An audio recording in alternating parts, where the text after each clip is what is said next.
look at this battle for Kendrapada, your constituency, and Naveen Patnaik making it a high-stakes battle, how do you look at it? Well, that's understandable. I think for your national viewers, if I explain it as Kendrapada being the Amethi of Odisha, it will make sense. Kendrapada voted only once for Congress in 1952, and after that it has always voted for what is known as the Janata Parivar.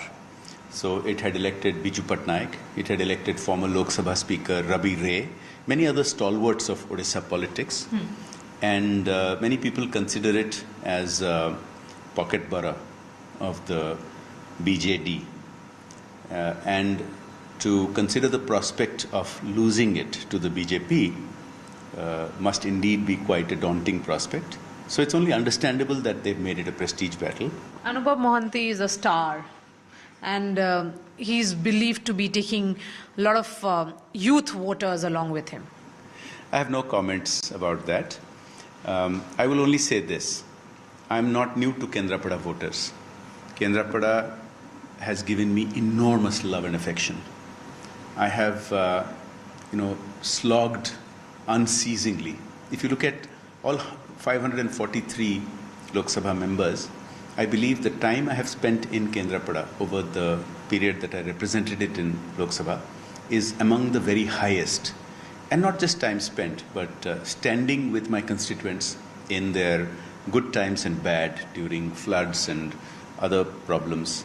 I've played a role in getting hundreds of Odia men and women rescued and back to Odisha from working in brick kilns in other states, from working in war zones like Iraq and Afghanistan. It's during my term that we've seen major developmental work. Kendrapada didn't even have a railway line, although it had had such prestigious representatives. So the first railway line construction began in my term, and it has just coming to a conclusion. You were one of those who was the founding member of the BJD. And then this bitterness with which the separation has happened between you and the BJD. In the initial years that Naveen's image was built up, we all worked very, very hard. I was working in Delhi as a member of parliament, others here. And the kind of actions that Naveen took initially was because of the common joint agenda with the BJP. Very strong actions against corruption, very strong action against Gundagiri. We had seen a lot of Gundagiri in the previous Congress government before the BJP-BJD government came to office here. What happened is that over the last 5 or 6 years, the BJD has changed dramatically. I tried to sort it out internally first, and then I was compelled to speak out publicly when Naveen was no longer responsive. So I had to speak out, and that, I think, led to the falling out. After that fallout, you made this transition into the BJP. Why BJP? Why not Congress? For a while, people said I would join the BJP. Some people said I would join another party.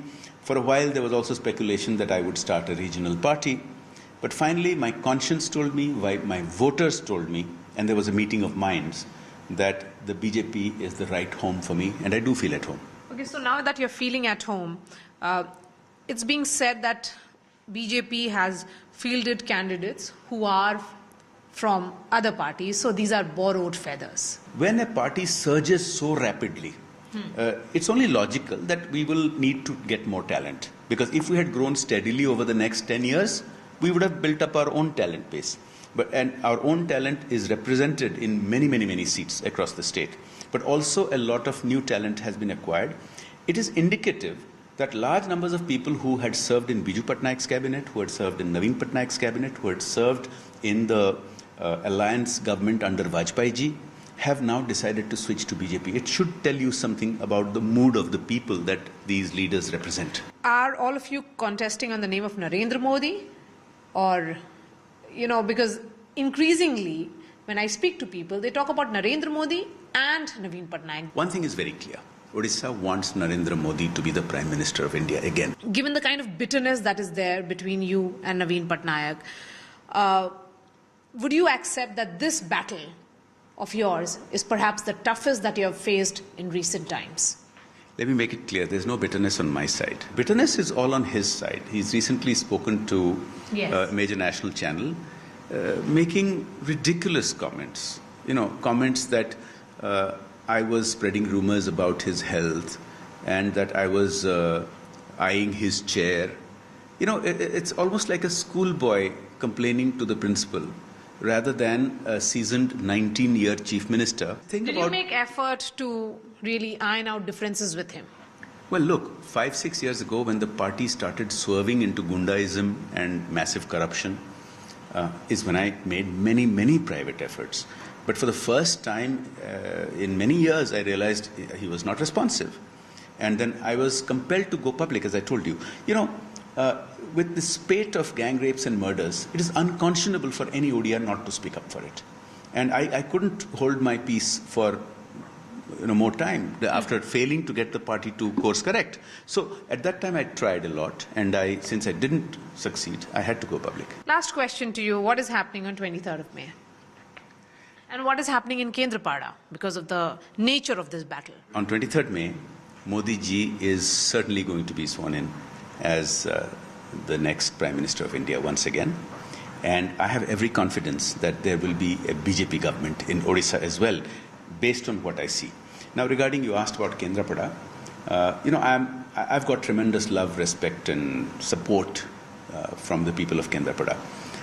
You could see the track record. Even when I was not in any party for 9 months, traveling around on my own, I got enormous crowds turning up for my meetings, supporting me. But I will say this: the BJD over the last few years has slid into Gundagiri. In fact, it has set up this statewide organization called the Biju Yuva Vahini, which is popularly called the Biju Gunda Vahini. It is a state-funded 450 crore government entity that is actually doing BJD party work. The CAG has hauled up the government on this, that you can't use government funds for hiring thousands of young men to do Gundagiri. Right. They have beaten up senior opposition leaders on live TV, like Kharwel Swine.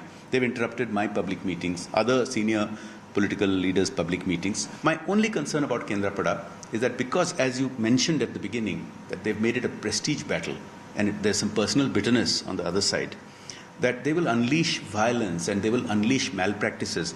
So I will say this, and I will say this to your viewers. I have been posting on social media and appealing to citizens to be alert to, as the Prime Minister said, ghar ghar mein chowkidar. And I have appealed to citizens to use the Election Commission's app called C Vigil to report malpractices.